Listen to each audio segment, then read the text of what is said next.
go? Or yeah, go on. Yeah, perfect, great. Oh, if it lets me, perfect. Hello, everyone.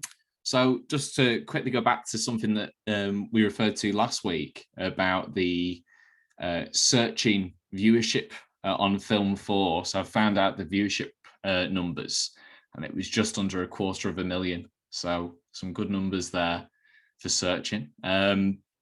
This week's the one I've been looking forward to most because it's what I've been doing for the last 8 months with Screenlife, writing scripts. So I think evolving to this language has helped me hone my own craft even more with scripts, even outside of Screenlife too.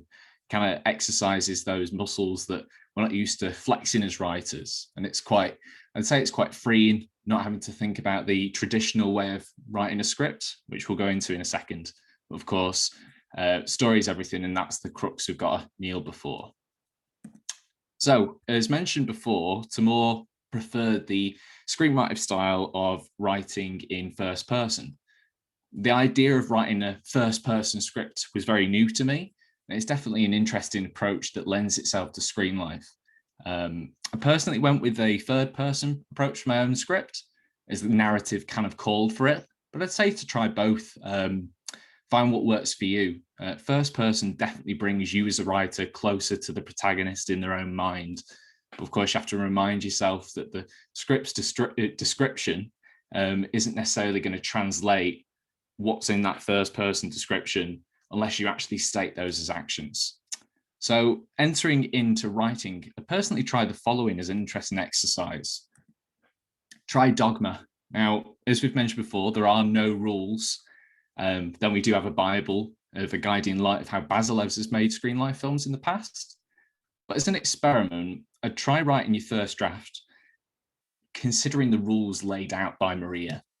Then go further. Try the thought of making your film in a single time frame.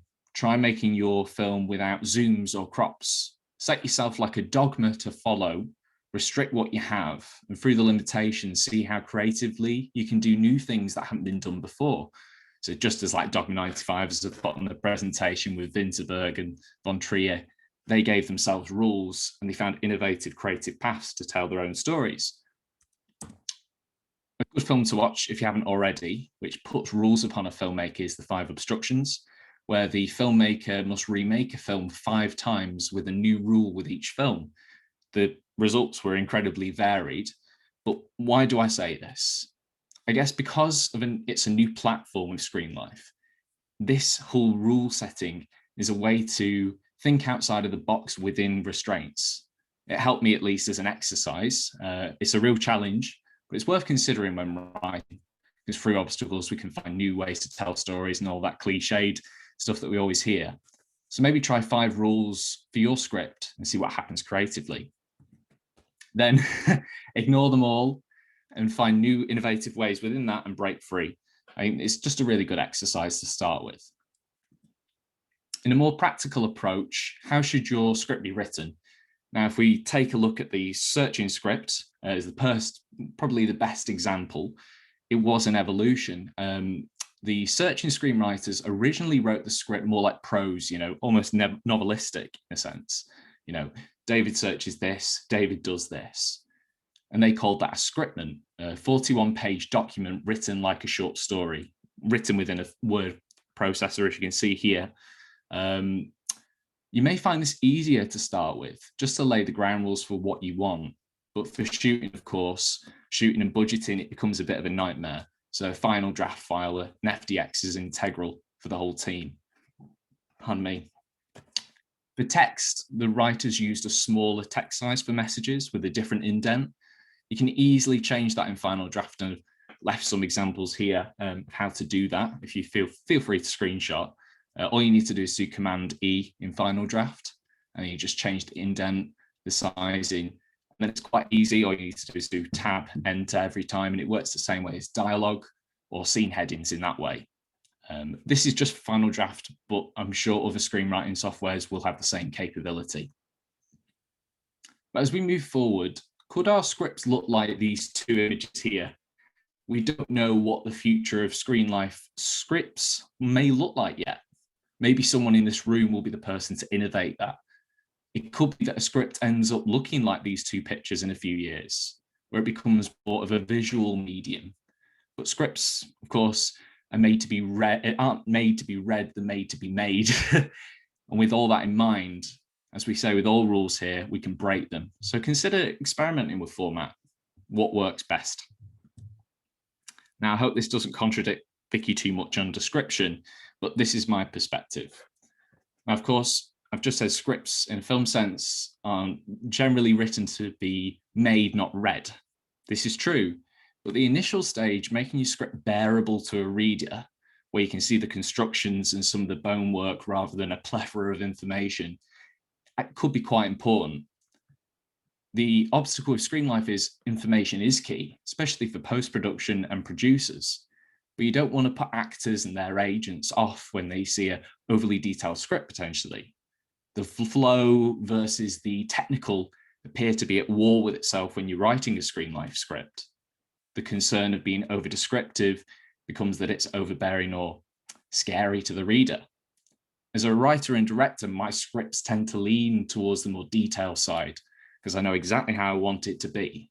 But ultimately, what I've realized with this is the general reader doesn't need to know that her shirt's a certain shade of pink and that her folder is 10 centimeters to the right and an image is 10 centimeters to the left.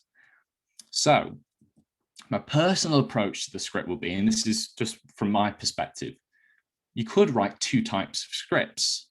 One, only to be read by yourself, for editors and producers, which doesn't leave out all those cool shots and crazy tech ideas. And another, which is more for the cast and general crew. Essentially have a long form writer's cut and then a cast and crew cut. This way you don't leave all the great notes you have. It may be helpful when writing to think of it almost like an animated film, because animated films and Screenlife films share the same post-production heavy nature of storytelling.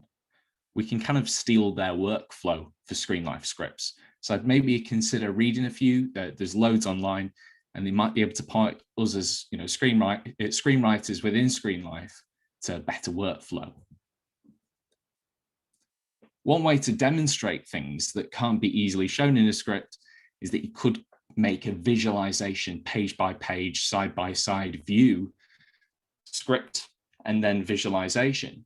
So an animatic or a previs or a storyboard could come in handy to show exactly what you mean.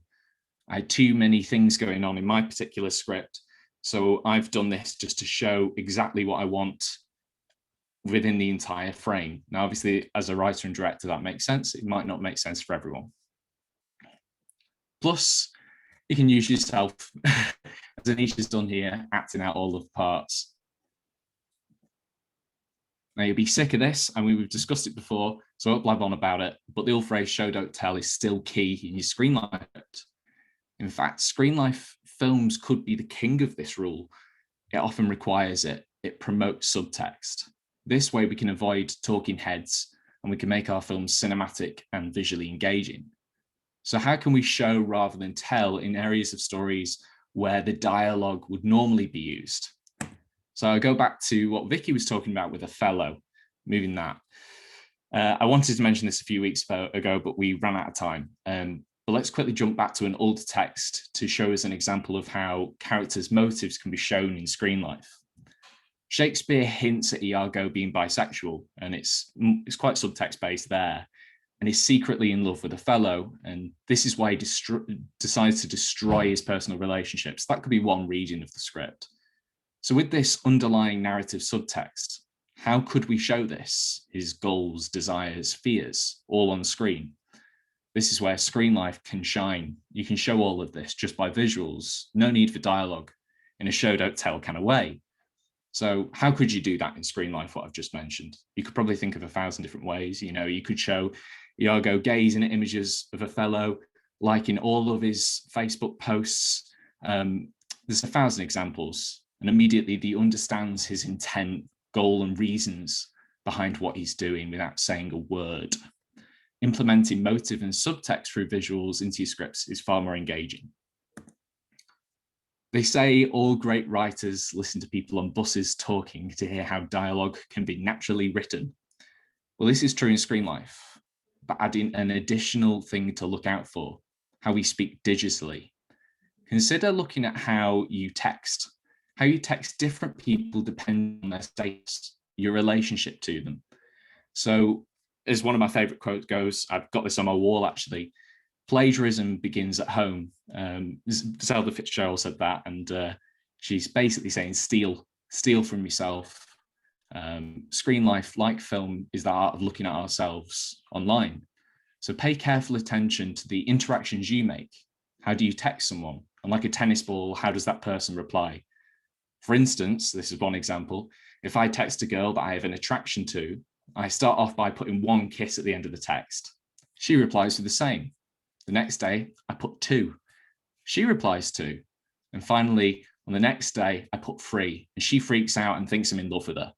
In this example, there's a full character development between 2 people hitting communication tennis balls back at each other. And we can show these through letters alone. The audience sees all visually. But then remember, unless this is a script about you, your character will text differently based on their lived experience of the internet. If you're writing a 16-year-old, how did they text? Consider asking people you know of different ages how they message. What platforms did they use? I mean, you could look at Reddit, you could look at YouTube comment sections, anything online. How does that specific person or group talk online, and why? I think why is an important question. Why do we text the way we do? To impress, to coax, to appear casual when we're not? What is our goal? In the same way as 2 characters in dialogue, when there's subtext, why do we use one word rather than another? Syntax in dialogue is still key in Screenlife. In the same way as all the great directing books use quote unquote transitive verbs to direct actors and create authentic inflection, we can consider that. What is the inflection of a text? Obviously, in verbal dialogue, of course, you hear the inflection, but in text and emails, we can't hear that happy, sad tone. We have to show it. So do we do these for emojis, punctuation, lots of exclamation marks or ellipsis, force the characters to delete a message, or one less kiss than normal? Play on the normalities of how your character speaks, and like a character arc of any film, how does that change over the course and how they communicate? Finally, be aware of how your character uses the internet, their knowledge of the internet rather than your own. What apps do they use or think are hip or too old school? Get inside your character's mind. I think one important thing to always think about with these apps is consider the difference between Zoom and Skype, Facebook and Instagram. How are Facebook and Instagram different generationally? You know, to stereotype, Twitter is a cesspit of rage, discord, and political upheaval, whereas TikTok is a postmodernist playground, almost making fun of social constructs. YouTube is cat videos and Joe Rogan. Facebook is self-publicity and fake news. So being an analyst, dissecting and deconstructing the meaning of these sites will come in handy. So, as with anything, co-writing can be beneficial. Given our own personal views of how we use the internet are so varied, 2 people often bring new things to the table. For instance, I never knew about Twitch, but my co-writer had never heard of a thing called TinEye. These 2 ideas we never knew would be so important, but were major solutions to our plot. I don't use Twitter, so I don't understand the lingo or style, but my co-writer does. I have an Apple Watch, he doesn't. We can fill each other's gaps of internet knowledge. Applications act as almost superpowers, puzzle solvers, punches to obstacles the character faces or limitations as well. So 2 writers can solve these hurdles almost in the same way as 2 characters on screen may have solutions to problems from their lived experience. So I think a really good example would be Dark Web. This does it brilliantly with the British character who has this deep knowledge of the dark web when another character didn't. So they built up their obstacles and found ways to solve them by their different knowledge bases. So it's something to consider. Also, before I forget, Final Draft now has a collaboration tool, as I'm sure some of you are aware. So two people can write on one script at the same time and be zooming each other. And it's just a good thing to be able to do during COVID when you can't sit in the same room. As screenwriters, we're constantly told there are do's and don'ts. Don't use images. Don't use certain fonts. Don't break the traditional format elements and sizings. I'm going to say, throw that all away. For traditional films, this makes sense. You have studio execs who would read a script and probably get annoyed by a screenwriter doing things they saw as unprofessional or a telltale sign of being amateur. For a Screenlife film, changing the format and bending the rules to your own needs is almost, I would say, a necessity for it to be both readable and natural to the online world. So consider using emojis in your script if they're useful, maybe abbreviations or text symbols. When it comes to emojis, it's a little bit finicky. You have to import the images in and then size them, but it's possible and it's effective. You could also use color to evoke a sense of the digital device. It helps the reader grasp what is being described intimately and paints a picture, immerses them in that digital world. So here are some instances where the blue underline helps clarify something is clickable or a link. Let's have a sip of this. Sorry.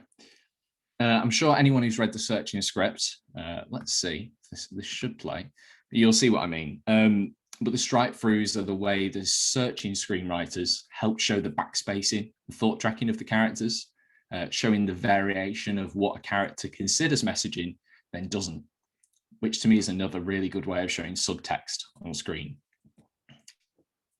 Now, I've banged on about show, don't tell, but I'm equally going to say, from what I'm examined from Screenlife films and films in general, is what isn't shown or told is sometimes really powerful.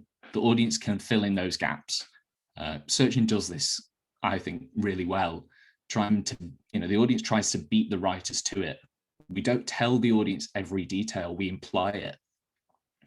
Audiences with all films, of course, like doing a bit of the working out to imagine the broader world of the characters and story. So what you don't see or show is as important as what you do. Now, I hate the term, but it's used by everyone, so I think I'll get away with it.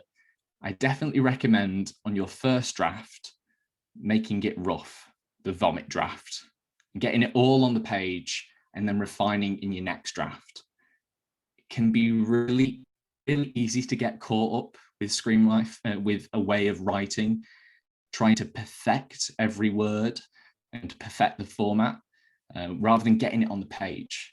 So leave the concerns over format till the next draft. If it becomes an obstacle to getting in the flow of writing, I would just get it on the page. So this is something from Timur. I think he said on a weekend call, I don't think everyone was there, so I just thought I'd remake the point. He mentioned the idea of transferring our ideas of traditional films and trying to turn those into something that works in Screenlife. So to take an example of a technique you love from a film, let's say in the old silent films, the vignette that transitions in and out of a film, could you do this in Screenlife? Could you find a way of doing something digitally that has the same effect? So, your crane shot, how could you do that in Screenlife? Just trying to transfer these old techniques and work them out in Screenlife is a really good way of being innovative, I think. So in writing, consider the brilliant power of the act and set amends by the director. I've put together a short clip in a moment, which I'll show, which is a side-by-side of the script. It only becomes apparent towards the end what I'm on about, but the moment is eternally stronger from what the actors did on set versus what was written on the page. So I'm just going to show you a quick clip here. That allows me.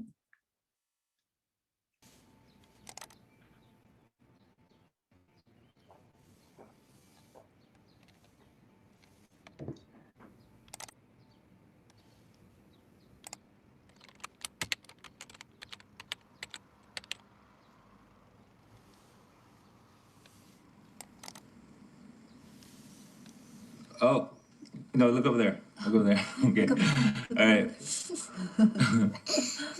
Let's take a picture. One. You say cheese. Okay, 1, 2, 3. So that moment of improvisation, as you'll have spotted, which differed from the script, which originally was just a singular cheese, to my eyes was gorgeous. So allowing room for improvisation is great if it helps you tell your story. It might not be for everyone, but it worked here for me, I think, and the directors, Anish, on Searching.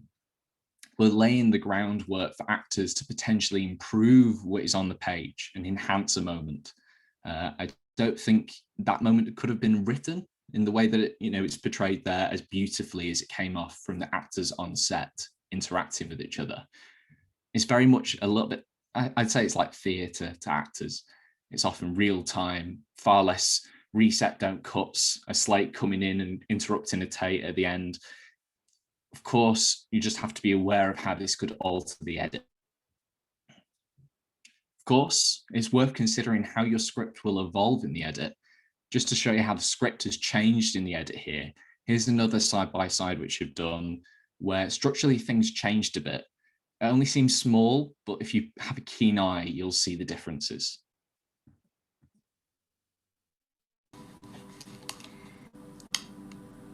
I'm Margot. I'm 15, almost 16. Student. San Jose. What's that like?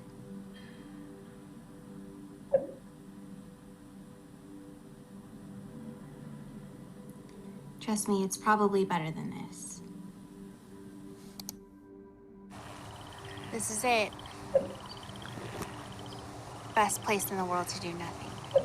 So if you had a keen eye and you spotted the changes were that of the character's age that she was speaking to, a line was cut and changed to an emoji. And the moment she examines the person's profile, changes structurally to a different point in the script. And if it played a little bit longer, you'd have seen that the wood scene is actually a few scenes earlier. So they've cut a few scenes there. Scenes can be cut entirely if unnecessary in the edit, which seems like it's bashing the writer, but ultimately it promotes a better film and a stronger story. Essentially, if you're realizing you're hitting all those double beats and you don't need to say something twice, you can just cut it. It's unneeded. So you'll have your shooting script, potentially your director's note script, your previs, your rough cut, and your finalizing cut. These are all, in essence, screenplays, and you only finish rewriting when you hit the render button for the final export, which is powerful when you can fix moments in post you missed in the script, fix plot holes even, make amendments based on test audience reactions, and have so many points where you can make a stronger film. But of course, I think it's key to say it's important not to change the essence and the beauty of what's already been on the page. So just to show you here, a little video of all the work that went into one frame of a Screenlife film. So this is just a bite-sized peek.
So after I've talked so much about the technical side of writing a Screenlife film, I think it's important to say, don't get trapped down a rabbit hole of spending too much time worrying about format rather than what matters, the story.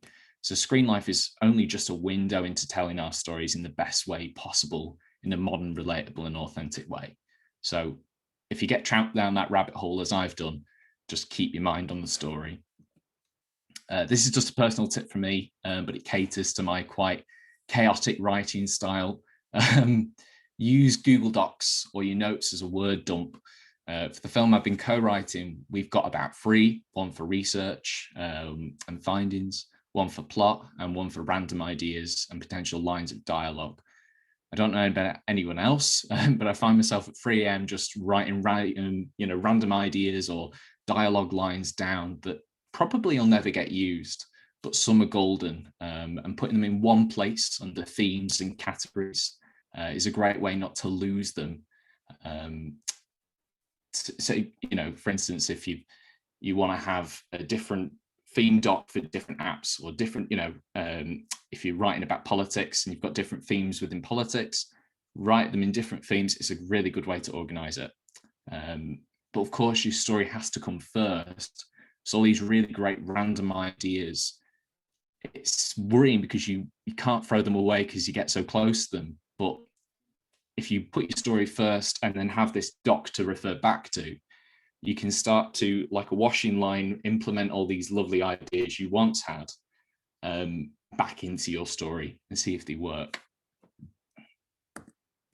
So final tips. If you can't find an app, worst case, you could create one. Dark Web does this on multiple occasions. You don't need to describe crops and zooms in scripts unless it's absolutely necessary.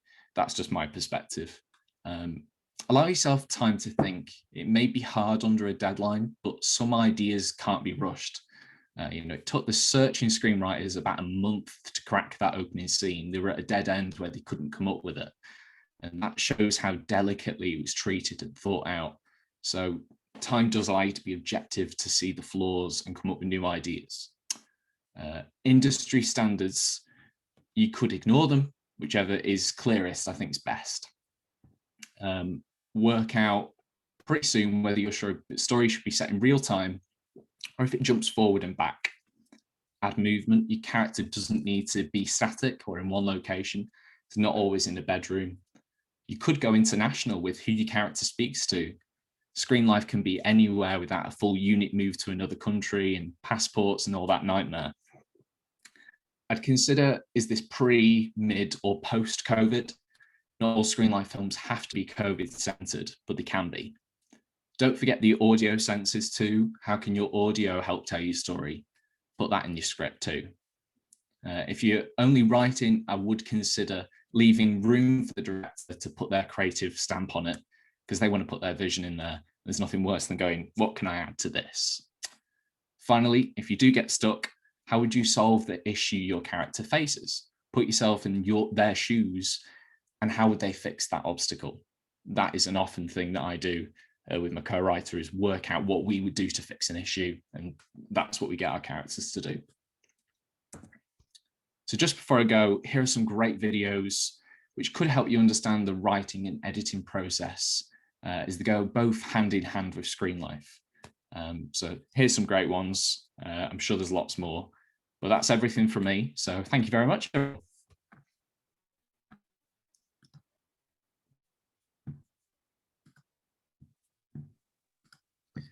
Thank you very much, Nick. Super helpful. It's very, very good. Got some questions for Nick. I'll maybe start. I'll ask you, Nick. Proof of concepts. How heavily should be scripted? So I'm really over descriptive, and I go against my own advice here.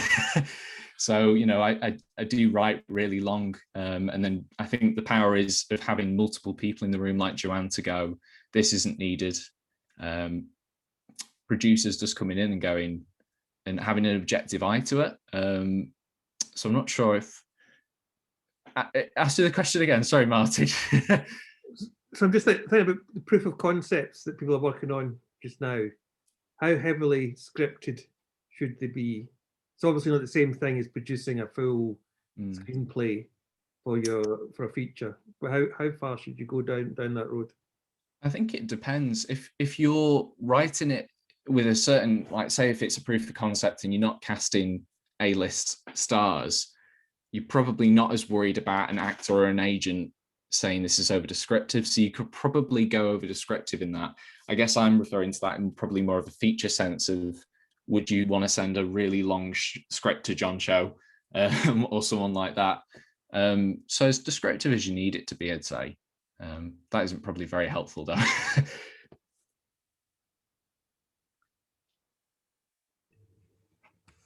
Got some other questions for Nick.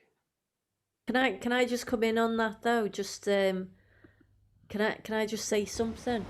Stop you if I wanted to. Go on. I think in terms of the proof of concept, one of the things that I do try to just remind people is it's proving the concept. So you've got the story, or you've got the idea, and it's like proving that idea works in your in your POC, if you get me. It's so it can be either or, because I don't think proving the concept is about script. I think proving the concept is more about a situation where you're just proving that this idea works and it has the potential to develop into a feature. Absolutely. So I'm just thank you so much to whoever you've said, and boss. Thanks, John. Thanks, David. Thanks, Phil. I think, is there any other questions, or is it breakout rooms today?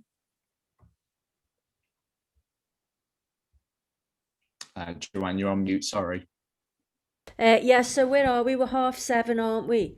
I mean, one of the things that I'd really like to do, I do want to do the breakout rooms, because I think it's dead important that we continue to develop the ideas that people have got for the proof of concepts, and if there's any way that we can help you develop them, then I think it would happen in them rooms. And also, I speak to people all week about things that they're doing, and there's some brilliant ideas. Now, if anybody's got anything that they would like to show us that they've already done, or they'd like to tell us about something that they've, an idea that they've had, or something that they've struggled with, or something that they've actually, a problem that they've solved through their own learning, then I'd like to leave this last half hour for that too. So if we do the 20 minutes in the breakout rooms again, and then come back for the last 10 minutes. Yeah, it sounds like a plan. If you Nick, try not to be in the same room this week, that'd be good. Happy accident last time. Right, so we're going to do 20 minutes in the breakout rooms on a kind of show and tell basis, see what people are up to in the proofs of concept. We'll share with one another. Okay? Yep. How are we feeling about the technology, Karen? Yeah, I'm all ready to go. Internet's up to it. Okay, let's go. I'll call you back in 20 minutes. Thanks.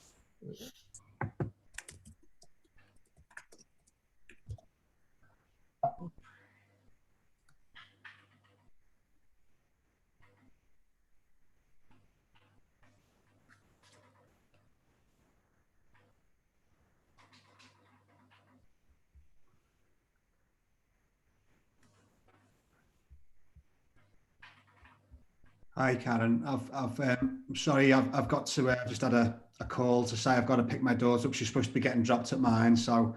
Oh, no worries. Go on, Karen. Well, that was a great session today. So pass on my thanks to everyone, if you will. That was really, really good. Another great session that I really appreciated.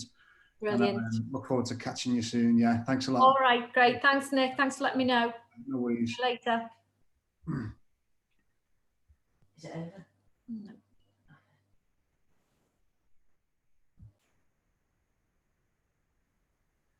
I was in the same room as Joe there. Is there a room that doesn't have a...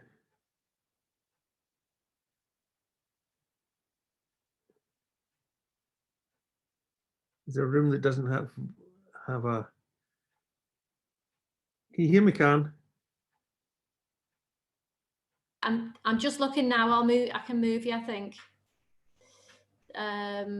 To room 2. Lovely. Move 2. There you go. Right.